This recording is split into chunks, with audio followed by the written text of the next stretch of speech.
ಕಡಬಗೆರೆ ಕ್ರಾಸ್ನಲ್ಲಿ ಎಸ್ಎಂ ಕೃಷ್ಣ ದಶಪಥ ರಸ್ತೆ ಇವತ್ತು ಲೋಕಾರ್ಪಣೆಯಾಗ್ತಾ ಇದೆ. ದಶಪಥ ರಸ್ತೆ ಲೋಕಾರ್ಪಣೆಯನ್ನ ಮಾಡಲಿದ್ದಾರೆ ಸಿಎಂ.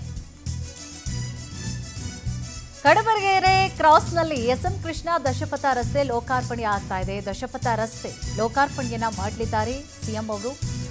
ರಿಬ್ಬನ್ ಕಟ್ ಮಾಡುವಂತಹ ಮೂಲಕ ಉದ್ಘಾಟನೆಯನ್ನ ಮಾಡಲಿದ್ದಾರೆ ಡಿಕೆ ಶಿವಕುಮಾರ್. ಉದ್ಘಾಟನೆ ಬಳಿಕ ಕೊಮ್ಮಘಟ್ಟ ಜಂಕ್ಷನ್ ಮೂಲಕವಾಗಿ ವೇದಿಕೆಯತ್ತ ಬರ್ತಾರೆ.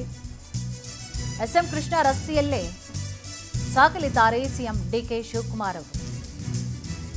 ಕಡಬಗೆರೆ ಕ್ರಾಸ್ನಲ್ಲಿ ಎಸ್ಎಂ ಕೃಷ್ಣ ದಶಪಥ ರಸ್ತೆ ಇವತ್ತು ಲೋಕಾರ್ಪಣೆ ಆಗ್ತಾ ಇದೆ. ಬಹಳ ವಿಶೇಷತೆಯಿಂದ ಕೂಡ ಈ ಒಂದು ದಶಪಥ ರಸ್ತೆ ಕೂಡಿದೆ. ಜೊತೆಗೆ ಬಹಳಷ್ಟು ಮಂದಿ ಅನ್ಕೊಂಡಿರ್ತಾರೆ ಎಸ್ಎಂ ಕೃಷ್ಣ ಅವರ ಹೆಸರನ್ನೇ ಯಾಕೆ ಇಡಬೇಕು, ಏನು ವಿಶೇಷತೆಗಳಿರುವಂಥದ್ದು, ಅವರ ಕೊಡುಗೆ ಏನು, ಬೆಂಗಳೂರು ಅಭಿವೃದ್ಧಿಗೆ ದೊಡ್ಡ ಮಟ್ಟದ ಕೊಡುಗೆಯನ್ನು ಕೊಟ್ಟಿದ್ದಾರೆ ಮಾಜಿ ಸಿಎಂ ಎಸ್ಎಂ ಕೃಷ್ಣ ಅವರು. ಬೆಂಗಳೂರು ಜಾಗತಿಕ ಮಟ್ಟಕ್ಕೆ ಗುರುತಿಸಿಕೊಳ್ಳಿಕ್ಕೆ ಇವರ ಪಾತ್ರವೂ ಕೂಡ ಇದೆ.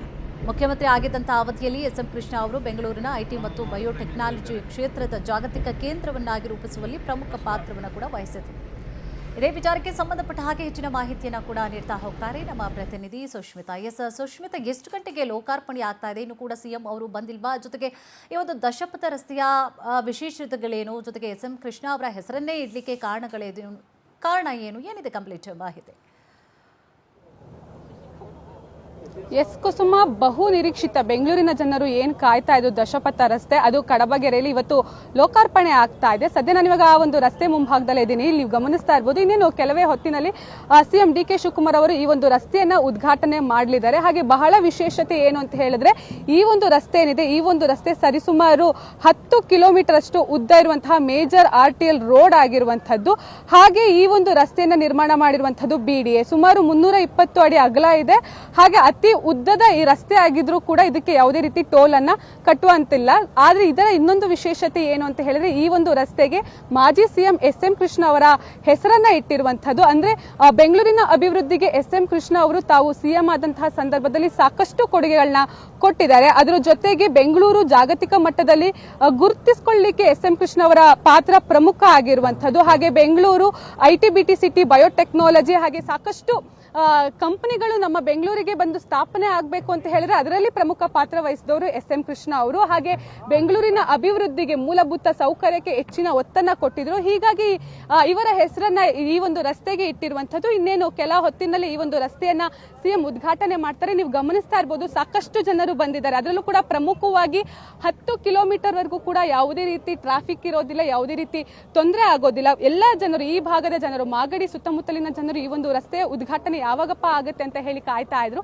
ಸದ್ಯ ಸಾಕಷ್ಟು ಜನರು ಕೂಡ, ಸಾರ್ವಜನಿಕರು ಕೂಡ ಬಂದು ಇದನ್ನ ಕಣ್ತುಂಬಿಸ್ಕೊಳ್ತಾ ಇದ್ದಾರೆ. ಈಗ ಆಲ್ರೆಡಿ ಈ ಒಂದು ಕಾರ್ಯಕ್ರಮ ನಡೆಯುವಂತಹ ಸ್ಥಳಕ್ಕೆ ಉಪಮುಖ್ಯಮಂತ್ರಿಗಳಾಗಿರುವಂತಹ ಜಿ ಪರಮೇಶ್ವರ್ ಅವರು ಬಂದಿದ್ದಾರೆ. ಮತ್ತೆ ಅದ್ರ ಜೊತೆಗೆ ಬಾಲಕೃಷ್ಣ ಅವರು ಬಂದಿದ್ದಾರೆ, ಶಾಸಕರಾಗಿರುವಂತಹ ಬಾಲಕೃಷ್ಣ ಅವರು ಬಂದಿದ್ದಾರೆ. ಹಾಗೆ ಗ್ಯಾರಂಟಿ ಸಮಿತಿಯ ಅಧ್ಯಕ್ಷರಾಗಿರುವಂತಹ ಎಚ್ಎಂ ರೇವಣ್ಣ ಅವರು ಬಂದಿದ್ದಾರೆ. ಸಾಕಷ್ಟು ಜನ ಗಣ್ಯರು ಕೂಡ ಬರ್ತಾ ಇದ್ದಾರೆ. ಇದಾದ ನಂತರ ಸಂಪೂರ್ಣವಾಗಿ ಜಾನಪದ ಕಲೆಗಳು ಸಿಎಂ ಅವ್ರನ್ನ ವೆಲ್ಕಮ್ ಮಾಡ್ಕೊಳ್ತಾರೆ. ಅದಾದ ಬಳಿಕ ಇಲ್ಲಿ ಉದ್ಘಾಟನೆ ಕಾರ್ಯಕ್ರಮ ಆಗುತ್ತೆ. ಅದಾದ ನಂತರ ಗಿಡ ನೆಡುವುದರ ಮೂಲಕ, ಅದರಲ್ಲೂ ಕೂಡ ಪ್ರಮುಖವಾಗಿ ಬಿಡಿಎ ಇವತ್ತೊಂದು ಮಹತ್ವದ ಹೆಜ್ಜೆಯನ್ನ ಇಡ್ತಾ ಇರುವಂತದ್ದು. 15 ಲಕ್ಷ ಸಸಿಗಳನ್ನ ನೆಟ್ಟು ಒಂದು ಗಿನ್ನಿಸ್ ರೆಕಾರ್ಡ್ ಅನ್ನು ಕೂಡ ಬರೀತಾ ಇರುವಂತದ್ದು. ಸೊ ಹೀಗಾಗಿ ಸಿಎಂ ಅವರು ಕೂಡ ಒಂದು ಗಿಡವನ್ನ ನೆಡ್ತಾರೆ. ಅದಾದ ಬಳಿಕ ಒಂದು ಸ್ಟೇಜ್ ಪ್ರೋಗ್ರಾಮ್ ಕೂಡ ಆಗ್ಲಿದೆ. ಕುಸುಮ, ಎಲ್ಲ ಡೀಟೇಲ್ಸ್ಗಾಗಿ